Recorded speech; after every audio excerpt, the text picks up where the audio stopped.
pessoal, tudo bem?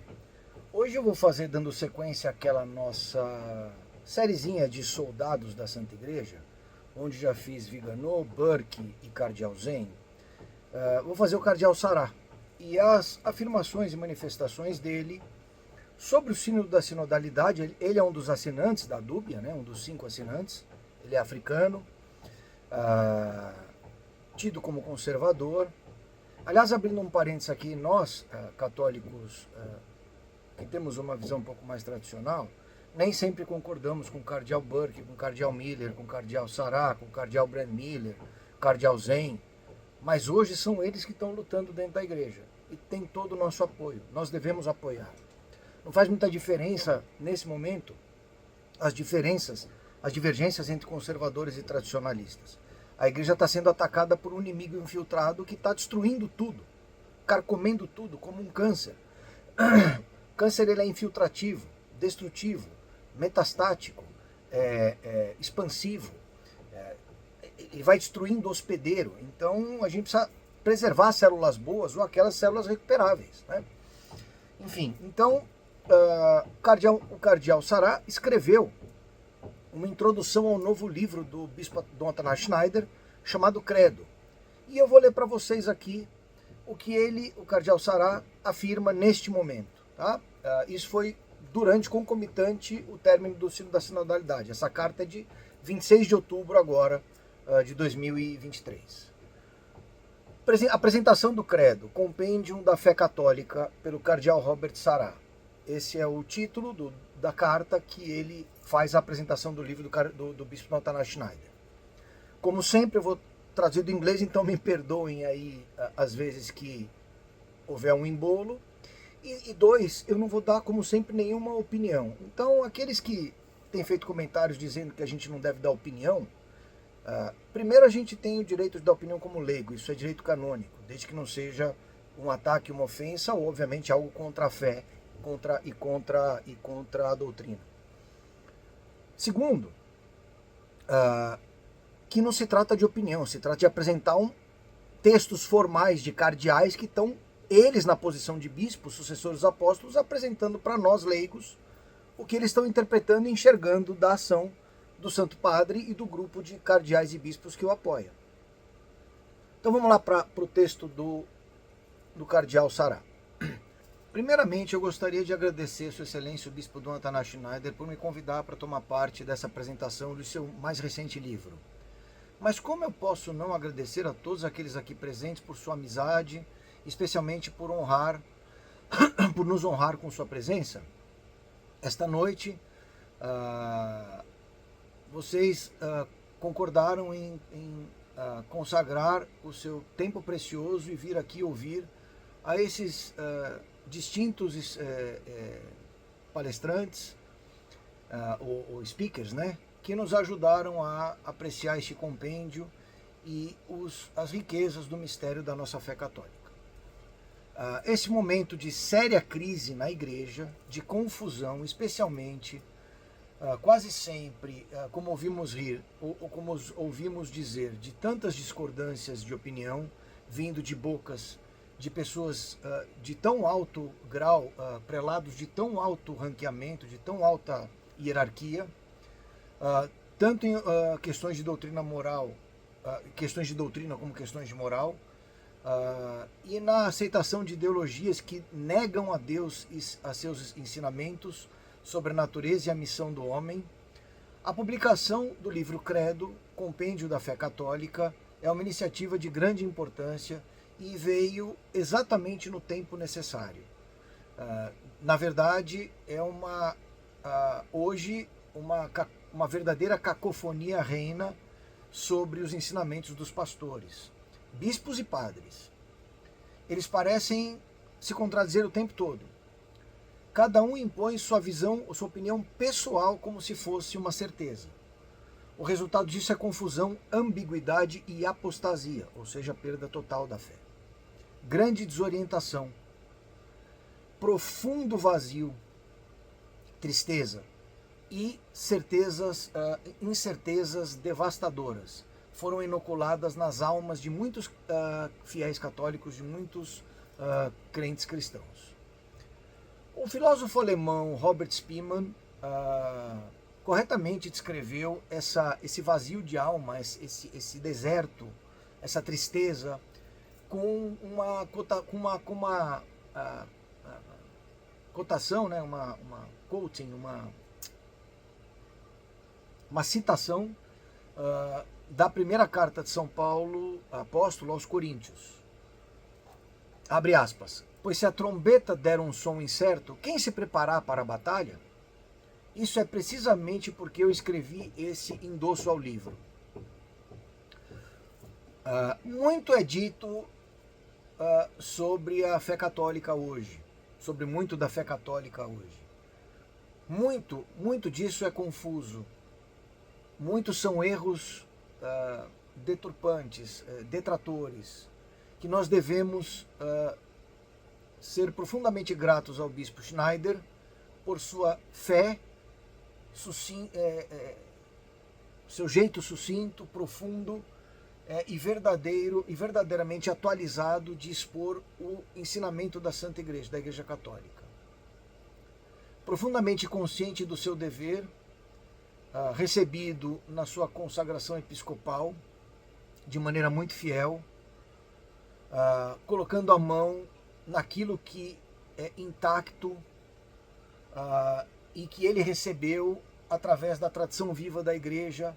Nesse compêndio, o bispo Schneider nos convida, todos homens e mulheres, de boa e profunda, de boa vontade, a aprofundar e até, se necessário, corrigir, se corrigir a si próprios, né, o conhecimento sobre a doutrina católica. A sua clara e concisa organização de questões e respostas facilita isso, complementado ainda mais com as suas notas, né, suas anotações assíduas de fontes que encorajam uma exploração mais profunda das riquezas da nossa fé. Então aqui ele está dizendo que o bispo Schneider está fazendo um trabalho maravilhoso de perguntas e respostas, se mantendo fiel à tradição, se mantendo fiel ao que ele recebeu na sucessão apostólica e na consagração dele, episcopal, e dizendo que ele fez isso de um jeito atualizado, pronto para o nosso tempo, que é lotado de confusões. E nos convida a ler e, eventualmente, a mudar as nossas compreensões e comportamentos que estiverem errados. O livro nos lembra da natureza e da correta estrutura, da bem-organização do conteúdo das verdades cristãs. Ele nos ajuda a acreditar. Mas acreditar pressupõe saber, conhecer. E conhecer implica num compromisso pessoal com a razão para melhor saber, internalizar, ensinar e transmitir. Com esse livro, cada um de nós pode ser preparado para traçar a nossa própria, redesenhar a nossa própria jornada de fé e voltar às fontes fundamentais da fé, como elas sempre foram, como elas eram. Assim, podendo redescobrir a fé serena que não tem vergonha de si própria. Esse livro pode nos ajudar a descobrir Jesus Cristo mais profundamente, amá-lo e acreditar nele, e sermos capazes de dizer como São Paulo: porque eu sei em quem eu tenho acreditado, quem eu tenho crido, e estou certo de que ele é poderoso para guardar o que confiei até aquele dia. 2 Timóteo 1,12.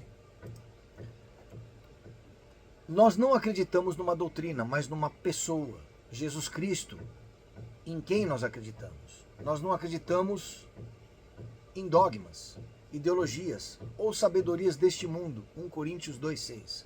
Mas através da fé em Jesus Cristo, cada um de nós pode dizer: eu acredito em Jesus Cristo. Ademais, eu vivo, não eu, mas Cristo, que vive através de mim. E a vida que agora eu vivo na carne, eu vivo pela fé no Filho de Deus, que me amou e se deu por mim, conforme Gálatas 2:19 e 20. Nós acreditamos nele que disse: eu sou a luz do mundo, aquele que me segue, que não andará nas trevas, mas verá terá a luz da vida. São João 8,12. Na falta da luz, tudo se torna confuso. É impossível saber o certo do errado, o bom do mal. Há uma necessidade urgente, então, de ver de novo a fé, que a fé é uma luz. Uma vez que a chama da fé morra, todas as outras luzes começam a apagar. De fato, a luz da fé é única, uma vez que ela é capaz de iluminar todos os aspectos da existência humana. Uma luz tão poderosa assim não pode vir de nós mesmos, mas de uma fonte mais primordial. Em uma palavra, deve vir de Deus. Lumen Fidei 3,4. Quando nós falamos da crise na igreja, é importante apontar que a igreja, como corpo místico de Cristo, continua a ser uma, santa, católica e apostólica. Una, santa, católica, apostólica, as 4 características da igreja. As fontes da teologia e das doutrinas da igreja e dos seus ensinamentos morais permanecem inalterados e imutáveis. A igreja é a continuação e extensão de Cristo neste mundo, do sacrifício de Cristo neste mundo. E ela não é uma crise. Ela não está em crise. Esta igreja que é o corpo místico. Nós, que somos filhos pecadores, é que estamos em crise. A igreja, ela desfruta da eterna promessa de que os portões do inferno nunca prevalecerão contra ela.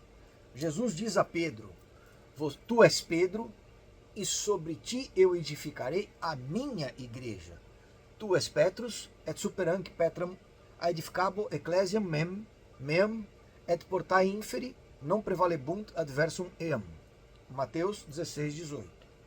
Nós sabemos e firmemente acreditamos que ela, a igreja, sempre será luz suficiente para aqueles que sinceramente desejarem conhecer a Deus. São Paulo apelou a Timóteo, seu filho na fé, concernendo a todos nós. Conjuro-te diante de Deus, que vivifica todas as coisas, e diante de Cristo Jesus, que deu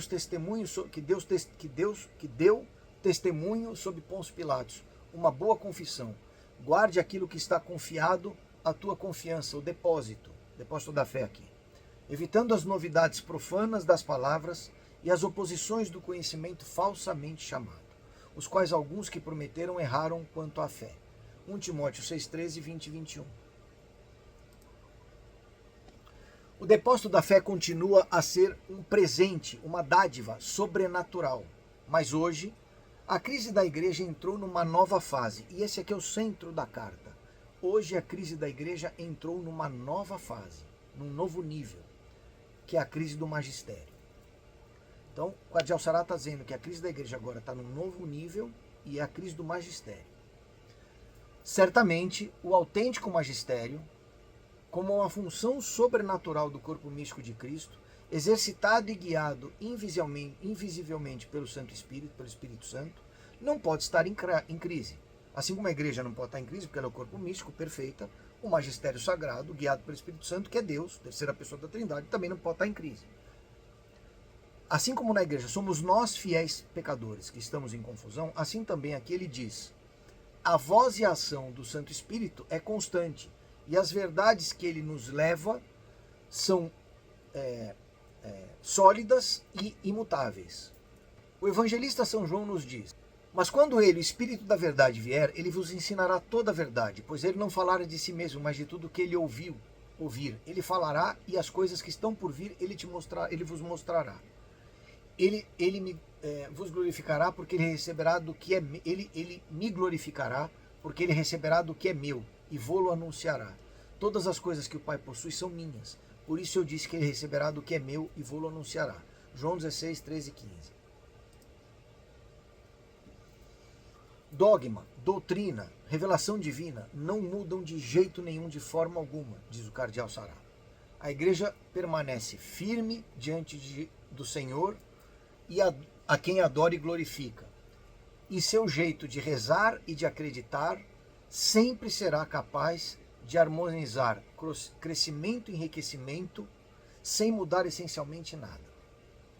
Lex credendi, lex orandi, ou seja, aquilo que eu creio e aquilo que eu rezo. Lex credendi, lex orandi. Andaram sempre de mãos dadas e alimentaram um ao outro ao longo da história da igreja. Se nós acreditamos que nosso dogma é como uma semente que cresce dia após dia, por que nós não deveríamos ver e rezar e expressar esse dogma de uma forma similar? Teólogos começam os seus estudos aprofundando o seu conhecimento do campo sem mexer na semente, ou seja, como apresentado a eles no Antigo Testamento, nos escritos do Novo Testamento, pela patrística, os santos padres da igreja e finalmente pelo magistério da igreja. Apenas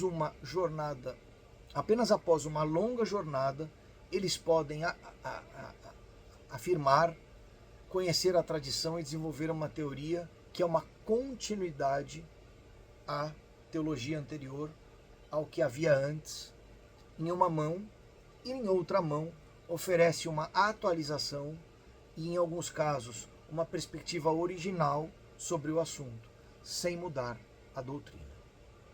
É isso que o bispo Dom Atanásio Schneider deseja nos lembrar nesse seu livro Credo, um compêndio da fé católica. E por causa disso, eu agradeço ele imensamente e agradeço a todos vocês pela paciente indulgência, pela paciente e indulgente participação e escuta.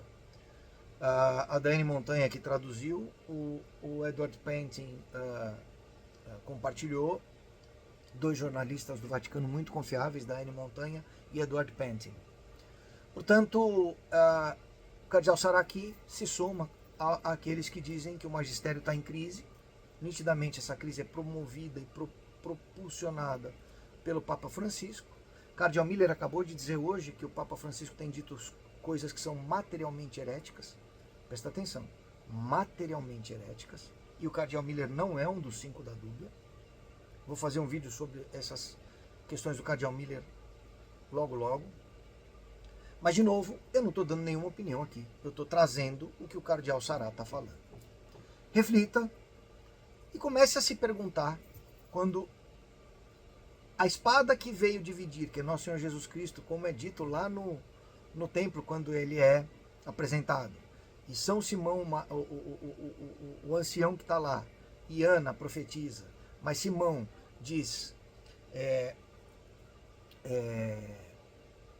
uma espada cortará a tua alma, falando para Nossa Senhora sobre o sofrimento que ela sofreria na cruz, e Jesus depois diz, eu vim trazer a espada e não a paz. Essa espada que nós estamos falando, que está sendo colocada sobre nós hoje. E como toda espada, a parte visível do corpo, uma vez que o corpo místico é indefectível, infalível e perfeito, e as portas do inferno jamais prevalecerão, mas a parte física do corpo, humana do corpo, vai ser rasgada, já está sendo rasgada em duas. E não vai haver muito por onde não sermos obrigados a escolher um dos dois. Que Deus permita isso não aconteça, isso possa ser revertido. Rezemos diariamente pela conversão do Santo Padre e dos bispos e cardeais que estão promovendo o avanço das doutrinas heterodoxas e em não conformidade com o depósito da fé e com a tradição e com o magistério, com a doutrina e com os dogmas. E que a igreja possa encontrar de novo a unidade doutrinária, magisterial, eclesiástica e canônica necessárias para que ela continue dando sequência ao sacrifício do nosso Senhor Jesus Cristo neste mundo. Fique com Deus, viva Cristo Rei e sempre sob o manto azul de Nossa Senhora.